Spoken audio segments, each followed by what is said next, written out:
നമസ്കാരം. M5 news at 50ലേക്ക് സ്വാഗതം.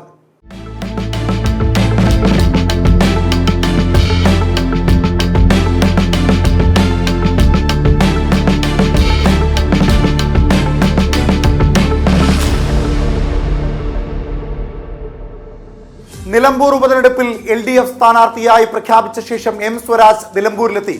ട്രെയിനിൽ നിലമ്പൂരിൽ ഇറങ്ങിയ സ്വരാജിനെ സ്വീകരിക്കാൻ നിരവധി പ്രവർത്തകരാണ് കാത്തുനിന്നത്. UDF-ലേക്കില്ലെന്ന് പ്രഖ്യാപിച്ച PV അൻവർ ഇനിയൊരു രാഷ്ട്രീയ നേതാക്കളും തന്നെ വിളിക്കരുതെന്നും PV അൻവർ പറഞ്ഞു. നിലമ്പൂരിൽ മത്സരിക്കാനില്ലെന്നും PV അൻവർ വ്യക്തമാക്കി. നിലമ്പൂർ ഉപതെരഞ്ഞെടുപ്പിനെ നേരിടാൻ PV അൻവറിന്റെ പിന്തുണ അനിവാര്യമെന്ന വിലയിരുത്തി UDF. മുന്നണി പ്രവേശനം ഉണ്ടായില്ലെങ്കിൽ അൻവർ ഒറ്റയ്ക്ക് മത്സരിക്കുമെന്ന് പ്രഖ്യാപിച്ചാൽ വോട്ട് വിഘടിക്കുവാനുള്ള സാധ്യത കൂടി മുന്നിൽ കാണുകയാണ് UDF. സഭാ മേലധ്യക്ഷന്മാരെ സന്ദർശിച്ച UDF കൺവീനർ അടൂർ പ്രകാശ് വയനാട്ടിലെത്തിയപ്പോൾ സൗഹൃദ സന്ദർശനത്തിന്റെ ഭാഗമായാണ് സഭാധ്യക്ഷന്മാരെ കണ്ടതെന്ന് അടൂർ പ്രകാശ് പറഞ്ഞു. നിലമ്പൂർ നിയമസഭാ മണ്ഡലത്തിൽ CPIM സ്വന്തം പാർട്ടി ചിഹ്നത്തിൽ മത്സരിക്കുന്നത് ഇത് 7ാം തവണ. 1965-ൽ CPIM-ന്റെ K കുഞ്ഞാലി തുടങ്ങി വെച്ച ആ ചരിത്രം ഇപ്പോൾ എത്തി നിൽക്കുന്നത് CPIM സംസ്ഥാന സെക്രട്ടേറിയറ്റ് അംഗം M സ്വരാജിൽ.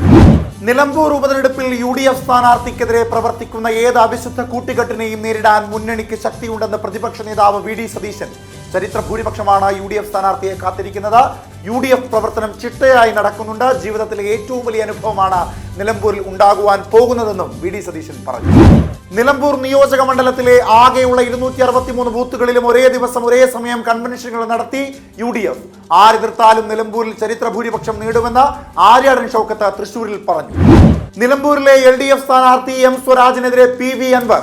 പ്രളയം, വന്യജീവി പ്രതിസന്ധിയും നേരിടുമ്പോൾ നിലമ്പൂരുകാരനായിട്ട് പോലും സ്വരാജ് തിരിഞ്ഞു നോക്കിയില്ലെന്ന് അൻവർ കടന്നാക്രമിച്ചു. പിണറായി സത്തിന്റെ ഏറ്റവും വലിയ വക്താവാണ് സ്വരാജ് എന്നും PV അൻവർ പറഞ്ഞു. നിലമ്പൂരിൽ BJP എന്തുകൊണ്ട് സ്ഥാനാർത്ഥിയെ നിർത്തുന്നില്ല എന്നും പിന്നിൽ ചില അന്തർനാടകങ്ങൾ ഉണ്ടാകുമെന്ന് താൻ കരുതുന്നതായും K മുരളീധരൻ. ഒരു രാഷ്ട്രീയ പാർട്ടി തെരഞ്ഞെടുപ്പിൽ നിന്നും മാറി നിൽക്കുമ്പോൾ അതിൽ ദുരൂഹതയുണ്ടെന്നും K മുരളീധരൻ പറഞ്ഞു. നിലമ്പൂർ ഉപതെരഞ്ഞെടുപ്പിൽ എതിർ സ്ഥാനാർത്ഥിയെ നിശ്ചയിക്കാൻ കഴിഞ്ഞതിൽ സന്തോഷമുണ്ടെന്ന യൂത്ത് കോൺഗ്രസ് സംസ്ഥാന അധ്യക്ഷൻ രാഹുൽ മാങ്കൂട്ടത്തിൽ MLA. നിലമ്പൂർ ഉപതെരഞ്ഞെടുപ്പ് സ്ഥാനാർത്ഥിത്വത്തിന് പിന്നാലെ പഴയ പലസ്തീൻ അനുകൂല പോസ്റ്റുകൾ ചർച്ചയാക്കിയതിൽ പ്രതികരിച്ച M സ്വരാജ്.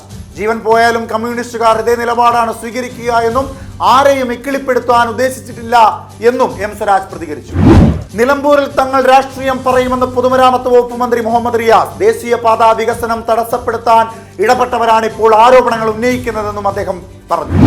ന്യൂനപക്ഷങ്ങൾക്കെതിരായ അതിക്രമങ്ങൾക്കെതിരെ M സ്വരാജ് സ്വീകരിച്ചിട്ടുള്ള നിലപാടുകളെ പരാമർശിച്ച മുസ്ലിം ലീഗ് നേതാവ് PK നവാസ് സ്വരാജിന്റെ പഴയ പലസ്തീൻ അനുകൂല പോസ്റ്റുകൾ സോഷ്യൽ മീഡിയയിൽ കുത്തിപ്പൊക്കുന്നതും PK നവാസ് ചൂണ്ടിക്കാണിച്ചു.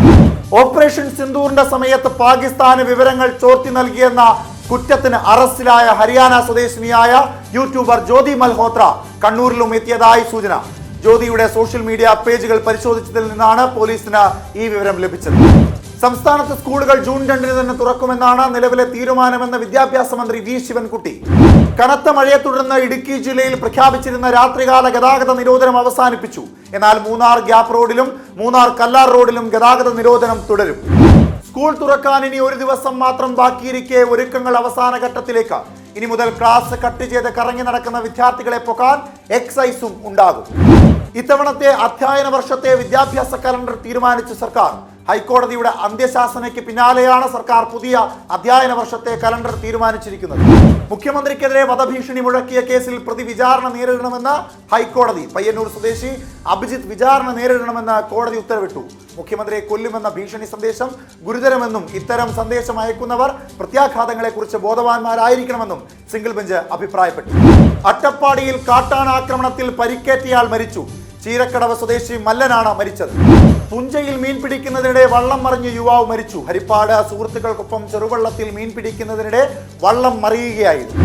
കണ്ണൂർ പയ്യന്നൂരിൽ ഗൂഗിൾ മാപ്പ് നോക്കി പോയ കാർ പയ്യന്നൂർ കാനായി വണ്ണാത്തിപ്പുഴയിൽ ഒഴുകിപ്പോയി. കാർ പാലം കടക്കുന്നതിനിടെയായിരുന്നു സംഭവം. കാറിലുണ്ടായിരുന്ന യാത്രക്കാരെ നാട്ടുകാർ രക്ഷിച്ചു. റോഡിലെ കുഴിയിൽ വീഴാതിരിക്കാൻ വെട്ടിച്ചു മാറ്റിയ ബൈക്ക് KSRTC ബസ്സിലിടിച്ച ബൈക്ക് യാത്രികന് ദാരുണാന്ത്യം. കൊട്ടിയത്ത് നിന്ന് ആയൂരിലേക്ക് പോയ KSRTC ബസ്സുമായാണ് ബൈക്ക് കൂട്ടിയിടിച്ചത്. പരപുരുഷ ബന്ധം സംശയിച്ച് ഭാര്യയെ കൊലപ്പെടുത്തിയ കേസിൽ ഭർത്താവ് പരപ്പനങ്ങാടി നെടുവ ചുടലപ്പറമ്പ് പഴയകത്ത് നജുബുദ്ദീൻ വധശിക്ഷ വിധിച്ചു കോടതി. ഭാര്യയെ കശാപ്പുശാലയിൽ എത്തിച്ച കഴുത്തറത്താണ് ഇയാൾ കൊലപ്പെടുത്തിയത്. പ്രധാനമന്ത്രി നരേന്ദ്രമോദിയുടെ പരിപാടിക്കിടെ ചൂട് താങ്ങാൻ കഴിയാതെ വയോധിക മരിച്ചു. ബീഹാറിലെ രോഹ്താസിലെ പരിപാടിക്കിടെയാണ് വയോധിക മരിച്ചത്. രാജ്യ താൽപര്യം വരുമ്പോൾ ഇന്ത്യക്കാർ ഒറ്റക്കെട്ടാണെന്നും അതാണ് ഈ രാജ്യത്തിന്റെ സൗന്ദര്യവും ശക്തിയുമെന്നും John Brittas M P operation Sindoor വിശദീകരിക്കുവാനുള്ള ഇന്ത്യൻ പ്രതിനിധി സംഘത്തിന്റെ ഭാഗമായി ഇന്തോനേഷ്യയിൽ എത്തിയപ്പോഴായിരുന്നു ബ്രിട്ടാസിന്റെ പ്രസംഗം. ഇന്തോനേഷ്യ കഴിഞ്ഞാൽ ഇന്ത്യയാണ് മുസ്ലിങ്ങൾ കൂടുതലുള്ള രാജ്യമെന്നും അതാണ് ഈ രാജ്യത്തിന്റെ സൗന്ദര്യമെന്നും ബ്രിട്ടാസ് കൂട്ടിച്ചേർത്തു. വീടിനടുത്തുള്ള കുട്ടികളുമായി കളിച്ചതിന് 8 മാസം പ്രായമുള്ള കുഞ്ഞിനെ ഉൾപ്പെടെ ക്രൂരമായി മർദ്ദിച്ച കേസിൽ പാസ്റ്റർ കിങ്സ്ലി ഗിൽബർട്ട് അറസ്റ്റിൽ. കുട്ടികൾക്ക് ചികിത്സ നൽകിയ ശേഷം ശിശു സംരക്ഷണ കേന്ദ്രത്തിലേക്ക് മാറ്റി. പഹൽഗാമിൽ ആക്രമണം നടത്തിയ 6 ഭീകരരെ പിടികൂടാത്തതിൽ BJPക്കെതിരെ രൂക്ഷ വിമർശനവുമായി ശിവസേന നേതാവും രാജ്യസഭാ MP-യുമായ സഞ്ജയ് റാവത്ത്. പഹൽഗാമിൽ ഭീകരാക്രമണം നടത്തിയ 6 ഭീകരരെ ഇതുവരെ അറസ്റ്റ് ചെയ്തിട്ടില്ലെന്നും അവർ BJPയിൽ ചേർന്നിട്ടുണ്ടാകുമെന്നുമാണ് അദ്ദേഹത്തിന്റെ വിമർശനം. കാറിൽ വെള്ളം തെറിപ്പിച്ച പകയിൽ യുവാവിന്റെ വിരൽ മറ്റൊരു യുവാവ് കടിച്ചു മുറിച്ചു. ബംഗളൂരുവിലെ ലുലു മാൾ അണ്ടർപാസിന് സമീപമാണ് സംഭവം നടന്നത്. ജയൻ ശേഖർ എന്ന യുവാവിന്റെ കൈവിരലാണ് മറ്റൊരു യുവാവ് കടിച്ചു മുറിച്ചത്. ഓപ്പറേഷൻ സിന്ദൂറിന് ശേഷം പാകിസ്ഥാൻ നടത്തിയ ശക്തമായ ഷെല്ലാക്രമണത്തിന് തിരിച്ചടി നൽകിയ അതിർത്തി സുരക്ഷാ സേനയെ പ്രകീർത്തിച്ച് കേന്ദ്ര ആഭ്യന്തരമന്ത്രി അമിത്ഷാ. ഈ നാശനഷ്ടങ്ങളിൽ നിന്ന് പാകിസ്ഥാൻ കരകയറാൻ വർഷങ്ങൾ എടുക്കുമെന്നും അമിത്ഷാ വ്യക്തമാക്കി. പഹൽഗാം ഭീകരാക്രമണത്തിൽ കൊല്ലപ്പെട്ട കാൺപൂരിൽ നിന്നുള്ള വ്യവസായി ശുഭം ദ്വിവേദിയുടെ കുടുംബത്തെ സന്ദർശിച്ച പ്രധാനമന്ത്രി നരേന്ദ്രമോദി ഒരു ദിവസത്തെ സന്ദർശനത്തിനായി ബീഹാറിൽ നിന്ന് കാൺപൂരിലെത്തിയതായിരുന്നു പ്രധാനമന്ത്രി. നടൻ കമൽഹാസന്റെ പുതിയ സിനിമയായ തഗ് ലൈഫിന്റെ റിലീസിന് നിരോധനം ഏർപ്പെടുത്തി Karnataka film chamber of commerce. Kannada ഭാഷയെക്കുറിച്ചുള്ള കമൽഹാസന്റെ പ്രസ്താവന വിവാദമായതോടെയാണ് നിരോധനം. വിജിലൻസ് സംഘം പരിശോധനയ്ക്കെത്തിയതിന് പിന്നാലെ 500 രൂപയുടെ നോട്ടുകെട്ടുകൾ ജനാലയിലൂടെ വലിച്ചെറിഞ്ഞ എഞ്ചിനീയർ. ഇയാളിൽ നിന്ന് 2 കോടിയിലധികം രൂപ കണ്ടെടുത്തു. ഇന്ത്യൻ സൈന്യത്തെയും ഓപ്പറേഷൻ സിന്ദൂറിനെയും പ്രശംസിച്ച് പ്രധാനമന്ത്രി നരേന്ദ്രമോദി. ഓപ്പറേഷൻ സിന്ദൂർ ഇന്ത്യയുടെ ശത്രുക്കളെ ഞെട്ടിച്ചെന്നും രാജ്യം പ്രതിരോധ സംവിധാനങ്ങളുടെ ശക്തി തെളിയിച്ചെന്നും പ്രധാനമന്ത്രി പറഞ്ഞു. ഓപ്പറേഷൻ സിന്ദൂറിന്റെ ഭാഗമായി ഉണ്ടായ പാക് ജീവനാശത്തിൽ അനുശോചനം രേഖപ്പെടുത്തിയ നടപടി പിൻവലിക്കാൻ കൊളംബിയ. ശശി തരൂർ നയിക്കുന്ന ഇന്ത്യ പ്രതിനിധി സംഘത്തിന്റെ പ്രതിഷേധം മൂലമാണ് കൊളംബിയ നിലപാട് തിരുത്തുന്നത്. ഗാസയിൽ യുദ്ധം അവസാനിപ്പിക്കുവാനുള്ള അമേരിക്കൻ നിർദ്ദേശം ഇസ്രായേൽ അംഗീകരിച്ചെന്ന് വൈറ്റ് ഹൗസ് അറിയിച്ചു. ഹമാസുമായുള്ള വെടിനിർത്തലിന് അമേരിക്കയുടെ മധ്യസ്ഥതയിൽ താൽക്കാലിക വെടിനിർത്തലിനുള്ള നിർദ്ദേശമാണ് ഇസ്രായേൽ അംഗീകരിച്ചത്. ശതകോടീശ്വരനും ടെസ്ല സിഎയുമായ എലോൺ മസ്കിന്റെ ലഹരി ഉപയോഗം പരിധി കടന്നുവെന്നും അത് അദ്ദേഹത്തിന്റെ മൂത്രസഞ്ചിയെ വരെ ബാധിക്കുന്ന അവസ്ഥയിലേക്ക് എത്തിയെന്നും റിപ്പോർട്ട്. കർണാടകയിൽ സാമ്പാറിനെ ചൊല്ലി ദമ്പതികൾക്കിടയിൽ ഉണ്ടായ തർക്കത്തെ തുടർന്ന് ഭാര്യ ജീവനൊടുക്കിയ നിലയിൽ. ബംഗളൂരുവിനടുത്ത ദേഹനഹള്ളി താലൂക്കിലെ സവനകനഹള്ളിയിലാണ് സംഭവം. ഉത്തരാഖണ്ഡിൽ റിസപ്ഷനിസ്റ്റായി ജോലി ചെയ്തിരുന്ന അങ്കിത ഭണ്ഡാരി എന്ന യുവതി കൊല്ലപ്പെട്ട സംഭവത്തിൽ പ്രതികൾക്ക് വധശിക്ഷ കിട്ടുന്നതുവരെ പോരാടുമെന്ന അങ്കിതയുടെ മാതാപിതാക്കൾ. IPL-ൽ 1ാം എലിമിനേറ്ററിൽ മുംബൈ ഇന്ത്യൻസിനോട് പരാജയപ്പെട്ട് ഗുജറാത്ത് ടൈറ്റൻസ് ടൂർണമെന്റിൽ നിന്ന് പുറത്തായി. നിർണായക മത്സരത്തിൽ 20 റൺസ് വിജയം സ്വന്തമാക്കിയ മുംബൈ ഇന്ത്യൻസ് 2ാം ക്വാളിഫയറിന് യോഗ്യത നേടുകയും ചെയ്തു. 2ാം ക്വാളിഫയറിൽ മുംബൈ പഞ്ചാബിനെ നേരിട്ടു. IPL പ്ലേ ഓഫ് ചരിത്രത്തിൽ ഹിറ്റ് വിക്കറ്ററാകുന്ന ആദ്യ താരമായി Gujarat Titans wicket keeper കുശൽ Mendis. ഇന്നലെ നടന്ന എലിമിനേറ്റർ മത്സരത്തിൽ 9 പന്തിൽ 20 റൺസുമായാണ് മെൻഡിസ് പുറത്തായത്. റൺസ് എടുക്കാൻ ശ്രമിക്കവേ മെൻഡിസിന്റെ പിൻകാൽ തെന്നിമാറി സ്റ്റംപിൽ പതിക്കുകയായിരുന്നു. 1ാം എലിമിനേറ്റർ മത്സരത്തിൽ 3 ക്യാച്ചുകൾ നഷ്ടപ്പെടുത്തിയത് പരാജയത്തിന് നിർണായകമായെന്ന് ഗുജറാത്ത് ക്യാപ്റ്റൻ ഗിൽ. അതുകൊണ്ട് തന്നെ റൺസ് നിയന്ത്രിക്കാൻ ബൗളർമാർക്കും ബുദ്ധിമുട്ടായെന്നും ഗിൽ മത്സരശേഷം പ്രതികരിച്ചു. ഇംഗ്ലണ്ട് ലയൺസിനെതിരായ ഇന്ത്യൻ A ടീമിന്റെ ആദ്യ അനൌദ്യോഗിക ടെസ്റ്റിൽ മികച്ച പ്രകടനവുമായി സർഫറാസ് ഖാൻ. RCBക്ക് IPL കിരീടം നേടണമെങ്കിൽ മുംബൈ ഇന്ത്യൻസിനെ ഫൈനലിൽ എത്തിക്കാതിരിക്കണമെന്ന് മുൻ ഇന്ത്യൻ താരം രവിചന്ദ്ര അശ്വിൻ.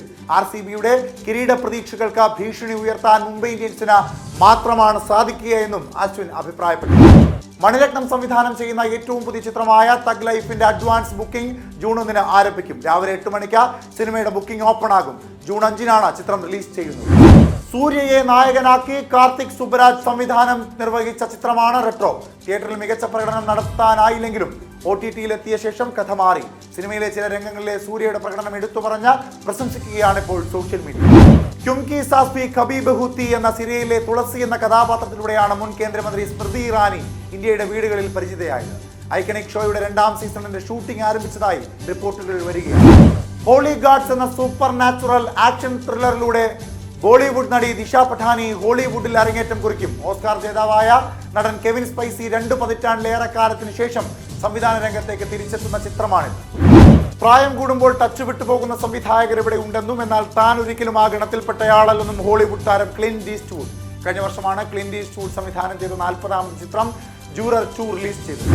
ഒളിമ്പ്യൻ ഷൈനി വിൽസൺ ഔദ്യോഗിക വസതിയിൽ നിന്ന് പടിയിറങ്ങുന്നു. 41 വർഷത്തെ സേവനത്തിന് ശേഷം ഫുഡ് കോർപ്പറേഷൻ ഓഫ് ഇന്ത്യയുടെ ജനറൽ മാനേജർ പദവിയിൽ നിന്നുമാണ് വിരമിക്കുന്നത്.